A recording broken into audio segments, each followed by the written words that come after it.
Mrembo, ningependa tutambuane kwanza. Mimi naitwa Constable Paul Mwamini.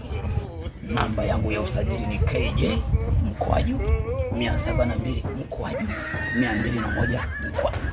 Kituo changu cha kazi ni Gogoni. Wewe mwenzangu unaitwa nani? Mimi naitwa Kulthum. Yaani AKA Kulthum Tajiri. Okay. Natokea Tandale. Sasa mrembo Kulthum Tajiri, nilivyokuangalia nikakuzoom. Nikaona una kismart. Una kitu. In fact, una bahati sana. Mwaka umeuanza vizuri. Kwa sababu una bahati sana ya kukutana na mwanaume mwenye sifa na hitaji la kila mwanamke. In fact, mimi nina sifa zote. I'm tall, dark and handsome. Sio wewe ndio una bahati ya kukutana na mimi? No, Kulthum, chagua kesho yako vema. Kuwa makini, usipige teke bakuli la dhahabu. Ni fursa, niangalie kama fursa. Siwezi.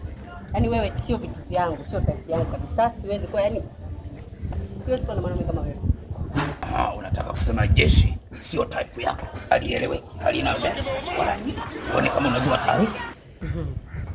Na mimi kuwa na wanajeshi sijui nini siwezaje. Sababu watu wenyewe mnakuaga busy, mara si uko nini, ndio mara si wapi. Yaani sio vitu vyangu, yaani sio type yangu. Mimi okay, nikatae, it's okay.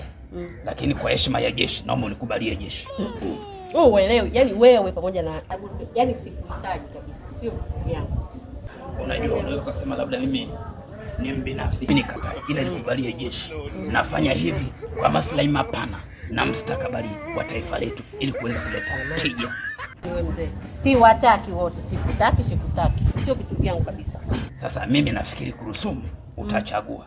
Tuende ndani ya guest kwa uchunguzi au tuende ndani kituoni nikachukue maelezo yako. Kwa hayo